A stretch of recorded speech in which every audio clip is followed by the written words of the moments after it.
Am primit multe întrebări legate de prețul acestui joc, dar înainte de a răspunde, m-am gândit să-ți reamintesc de ce setul alfabetar chiar merită atenția ta.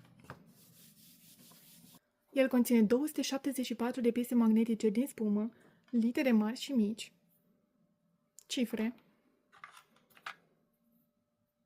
și diverse forme colorate,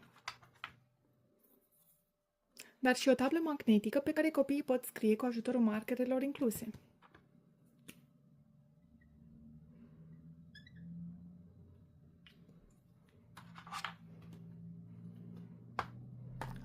Recomandat atât pentru preșcolari cât și pentru școlari, setul sprijină dezvoltarea abilităților de citire, scriere și logică matematică, oferind în același timp spațiu pentru creativitate prin desen și joacă, iar cutia de depozitare îi va ajuta să fie mult mai organizați.